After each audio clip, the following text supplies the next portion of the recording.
Bismillahirrahmanirrahim. Assalamualaikum warahmatullahi wabarakatuh.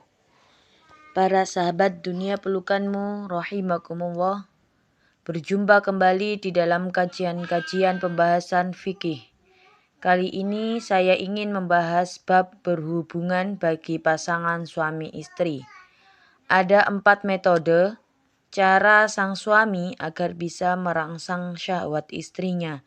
Sampai istrinya banjir tidak hanya cukup 1 kali, mungkin berkali-kali. Artinya, bagaimana seorang suami agar meningkatkan rangsangan syahwat istrinya. Bahkan ini bisa sampai istrinya keluar tidak hanya cukup sekali, mungkin bisa sampai 3 kali. Tentu dengan pasangan halal yakni suami dan istri. Maka untuk trik ataupun untuk tips yang akan saya bacakan di dalam kitab Asrarul Jima.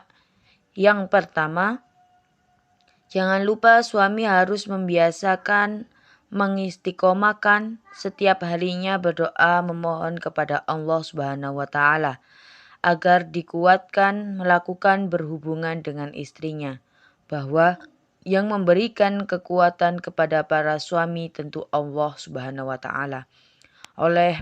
Karena para suami untuk meminta kepada Allah agar menjadi seorang suami yang selalu bisa menyenangkan ataupun memuaskan istrinya.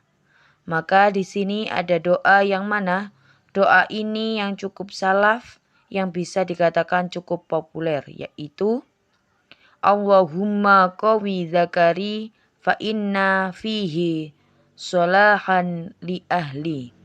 Yang artinya, ya Allah kuatkanlah batang zakarku karena di sana terdapat kebaikan bagi ahliku ataupun bagi istriku.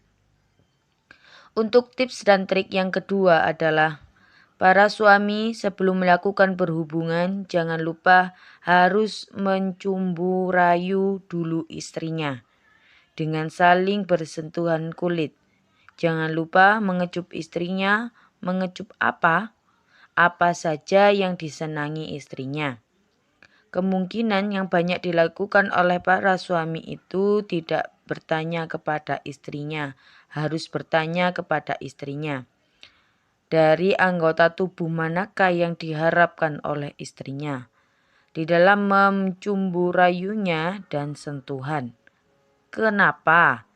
Jadi, untuk tips yang kedua, wahai para suami, Anda jangan menjadi seorang suami yang egois. Artinya yang mementingkan kesenangan dirinya sendiri.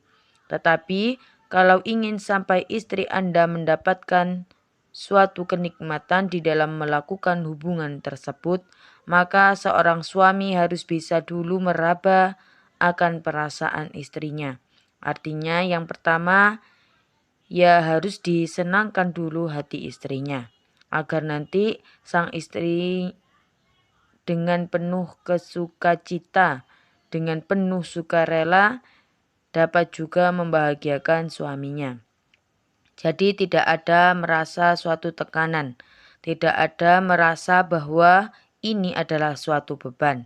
Tapi pikiran istri itu merasa bahwa hal ini adalah merupakan sesuatu hal yang begitu menyenangkan.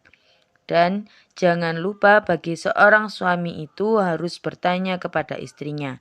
Misalnya, yang bagian mana sih yang paling sensitif? Yang paling senang, yang paling kamu mau disentuh oleh aku. Misalkan seperti itu. Dan untuk tips yang kedua, ini menunjukkan bahwa seorang suami dan istri tidak harus ada komunikasi khusus di dalam pembahasan ini. Jadi apakah itu penting? Sangat penting sekali. Jadi kalian sebagai yang sudah berumah tangga, komunikasi itu bukan hanya komunikasi mengenai perihal ekonomi di dalam keuangan rumah tangga saja. Bukan hanya berkomunikasi mengenai bagaimana pendidikan anak kita saja. Hal ini pun harus sangat dikomunikasikan dan ini tuh bisa berubah-ubah. Artinya bisa berubah-ubah itu ya mungkin saja. Kejiwaan seorang istri ketika awal pengantin itu berbeda. Ketika sudah mempunyai anak satu, awal pengantin itu istrinya tidak terlalu stres, bahagia terus karena belum ada beban dalam hidupnya. Tidak ada beban untuk mengurus anaknya. Ketika sang istrinya sudah mempunyai anak satu, mungkin sudah mulai ada sedikit beban karena harus mengurus anaknya. Yang mana hal ini baru ditemui di dalam kehidupannya. Sekarang aku harus bangun setiap malam. Sekarang aku harus menyusui. Karena itu bisa mempengaruhi akan mental seorang perempuan.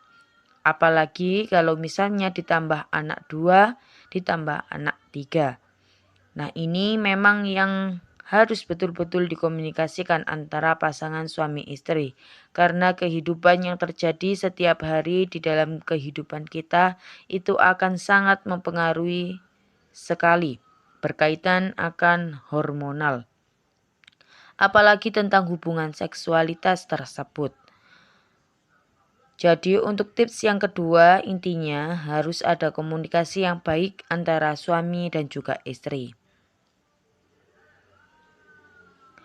Yang ketiganya melakukan berhubungan, memasukkan hasafa kepada farji sang istrinya, serta menjaga gaya-gaya melakukan hubungan atau gaya yang disenangi antara suami dan juga istri. Nah, untuk tips yang ketiga yang harus dikomunikasikan itu adalah perihal gaya. Penting di dalam rumah tangga ketika kita awal berumah tangga karena kita belum berpengalaman berhubungan sehingga gayanya ya begitu-begitu saja. Ketika sekarang kita sudah berumah tangga, sudah punya anak 2, punya anak 3, mungkin kita sudah semakin berpengalaman, mungkin jenuh juga nih, misalnya kata istrinya. Dengan gaya itu saja ataupun di ruangan ini saja, maka boleh berimajinasi. Maka sang suami dan istri berkomunikasi yang baik, mencari gaya-gaya yang baru, kecuali memang gaya yang diharamkan oleh Allah. Yang penting memasukkan kepada lubang yang benar, tidak boleh memasukkan lubang yang belakang ataupun memasuki kepada lubang istrinya ketika sedang haid. Hanya itu saja sih yang diharamkan, selain dari itu dihalalkan. Jadi kalian itu mau gaya apa saja itu sebetulnya dihalalkan oleh Allah Subhanahu wa taala, dan tidak ada trik ataupun tips yang ketiga yang disampaikan oleh ulama. Yang keempatnya, jangan lupa seorang suami untuk menyentuh istrinya bagian kedua kacang dadanya yang dimiliki di bagian dada sang istrinya, di sela-sela ketika melakukan berhubungan biologis tersebut dengan modal bergantian. Maka suami akan menemui istrinya yang begitu bergelora, dan akan menemui istrimu itu yang begitu dahsyat sekali, sampai mengeluarkan air nutfah sang istri. Oke, jadi intinya begini ya. Untuk yang keempat, jangan lupa bagi seorang suami ketika melakukan hubungan biologis tersebut, jangan sampai sang suami melupakan pada bagian dadanya dan juga pada bagian bokong yang dimiliki oleh istrinya. Karena apa? Karena memang di bagian kacang dada yang dimiliki oleh istri tersebut itu sangat besar sekali rangsangannya di sana. Karena memang banyak sekali syaraf-syaraf yang tersimpan di sana. Gelora sang istri pasti meningkat tinggi dahsyatnya ketika memainkan di bagian dada istrinya tersebut. Itu akan lebih memudahkan sekali memuncaknya gairah istrinya. Karena memang di sana Allah menciptakan bagian-bagian syaraf yang cukup besar. Jadi ini adalah ada 4 trik ataupun ada 4 tips yang saya bacakan di dalam Asrorul Jima. Bagi seorang suami yang ingin sekali menyenangkan istrinya sehingga ketika sudah melakukan berhubungan dengan istrinya tidak akan mengalami kekecewaan dikarenakan sang istrinya itu tidak sampai inzal. Istrinya itu tidak sampai keluar menuju kepada puncak kenikmatan tersebut. Oleh itu, ini adalah ilmu yang khusus sebetulnya bagi seorang suami yang diperuntukkan bagi yang ingin menyenangkan istrinya. Jika, wahai para suami mendengarkan ilmu ini, jika Anda diniati beribadah, sekali lagi saya tekankan untuk diniati beribadah, ingin menyenangkan istri Anda, maka ketika Anda mendengarkan ilmu ini akan berubah menjadi suatu ibadah. Semoga tips ini dapat membantu bagi pasangan suami istri semuanya. Wallahu a'lam. Wassalamualaikum warahmatullahi wabarakatuh.